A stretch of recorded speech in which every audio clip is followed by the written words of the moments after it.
race and violence questions raised in Israel, a location filled with Jewish nostalgia, and more of the Jewish news that's changing your world right now in this episode of the Week in Review. Hello, and welcome to the Jewish Channel's Week in Review. I'm Stephen I. Weiss. Racism against Jews of Ethiopian descent in Israel is now international news after Israeli police were filmed using stun grenades to break up an anti-police racism protest. An estimated several thousand so-called Ethiopian Jews joined protests in Tel Aviv on Sunday, speaking out against police brutality and racism. The march was triggered in part by the police beating of Ethiopian Jewish soldier Damas Pakede, which was caught on video last week. Protesters blocked traffic to announce their message, and at least 2 members of Knesset participated in the march during its peak. In the late hours of the night, after most of the protesters had gone home, violence broke out between protesters and police. Reports claim some protesters threw various objects at police, and police were seen throwing tear gas and stun grenades into the crowd, as well as using water cannons to disperse the crowd. Police Commissioner Yochanan Danino was frank about the problems of systemic racism facing Ethiopian Jews in Israel overall, but suggested his police department is only a small part of the problem.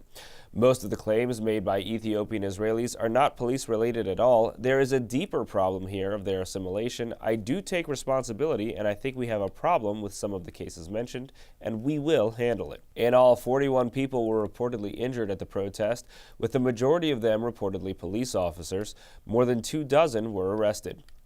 Israeli Prime Minister Benjamin Netanyahu met Tuesday with various Ethiopian leaders and also met with the Ethiopian-Israeli soldier who had been beaten in that video, Damas Pakede. אני רוצה להגיד לך שאני הזדעזעתי מהדבר הזה. אנחנו לא יכולים לקבל את זה. המשטרה מטפלת בזה. אנחנו צריכים לשנות את הדברים. In Netanyahu's remarks to Pakede, he said, quote, "We cannot accept inflammatory rhetoric, racism, looking down on people, and the beating of an IDF soldier. We cannot accept this. The police will do what must be done to fix itself, but we must also fix Israeli society because we love you. We love the Ethiopian community, and all Israelis are in this together. We must act on the educational plane in order to change a norm in society. There is a deep problem here that needs to be resolved." Israeli President Reuven Rivlin also said that the recent protests have revealed a, quote, "open wound in Israeli society." One group of Israelis that is doing very well these days is the ultra-Orthodox, thanks to an agreement to join the next Israeli governing coalition led by Netanyahu. Incentives Netanyahu offered to join the coalition include several key posts, including the roles of Religious Affairs Minister and Economy Minister, Deputy Minister in the Health and Education Ministries, Chairman of the Science and Technology Committee, and Deputy Chairman of the Knesset. Legislation imposed under the current government to change the ultra-Orthodox role in Israeli society, which had been pushed by outgoing Finance Minister Yair Lapid, is being largely rolled back. Requirements for military service and criminal penalties for failing to serve may be entirely removed, and child benefits will return to levels they'd been under previous governments. According to Yediot Achronot, quote, "The agreement also said the new government will protect the Haredi public's way of life and will bolster the position of Haredi educational institutions." Reports claim that more than $250 million will be allocated to ultra-Orthodox schools and educational institutions. The appointment of rabbinic judges relevant to the battles over questions of who is considered Jewish in recent years, as well as women's rights, will also see increased ultra-Orthodox control. Ultra-Orthodox yeshivas would also now be considered degree-granting institutions of higher education for the purposes of civil service job applications, and would see potentially tens of millions of dollars in annual subsidies in ultra-Orthodox students to learn in yeshiva. Moving on to a period in Jewish history that generates a great amount of nostalgia, Meredith Gansman looks at the history of the Algonquin Hotel. You've heard of Eloise, the little girl who lived in the plaza. Well, there's also the Algonquin kid, Michael Colby, who's recounting his tales of growing up in the famed hotel in a new book. The Algonquin Kid reviews the colorful history of the Algonquin Hotel from the late 1940s when Colby's grandparents, Mary and Ben B. Bodney, who made a fortune in oil, bought the hotel from the original owner, Frank Case, in 1946. The Colbys owned the hotel until 1987. Through those years, Colby, often a weekend guest, watched his grandfather institute many social and technical innovations to the hotel. My grandfather implemented such things as the first electronic room cards, the first summer air conditioning. He was a great crusader during the Red Scare, during the McCarthy years, 1950s on. The Algonquin was always a welcome home for victims of the blacklist. And so it became a celebrity haunt. Even before my time, the Algonquin was where Angela Lansbury and Tallulah Bankhead first came when they sought their fortunes in New York City. Colby's grandparents converted half a floor of the hotel to an apartment living space. She would be making shav, and she would be making kugel, and she made the best matzo balls I've ever had, and I still carry on that tradition. Those matzo balls were also once served to an ailing Sir Laurence Olivier. The Algonquin was a hub of the theater and music elite, and the Algonquin is where Colby himself carried on that musical tradition and became a writer of musicals. And my grandparents gave me one of the spaces at the Algonquin, the annex. We converted it from a storage place that looked like something out of Orson Welles' Citizen Kane or the Collier Brothers into this lovely little primitive rehearsal hall where people like J.K. Simmons and Faith Prince and Victoria Clark would come and audition, and I would do my shows, and it was like a world of its own. For more on the Algonquin Kid, tune into the full broadcast version of the Week in Review. Thank you, Meredith. Finally, this week on Up Close, we're told a lot of stories as children. Sometimes those stories are worth revisiting as adults, both to find out what was true and to find out how they speak to larger truths. Mary Pallon dug into the story of the board game Monopoly, and what she found is that there's very much more going on under the surface. We discuss her book, The Monopolists, Obsession, Fury, and the Scandal Behind the World's Favorite Board Game. And then, Vanderbilt University professor Amy Jill Levine has spent a career explaining Judaism to Christians and Christianity to Jews.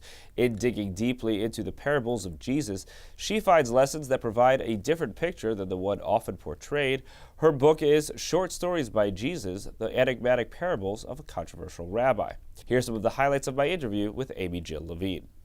So you've kind of made a career of explaining Jews to Christians and Jesus to Jews.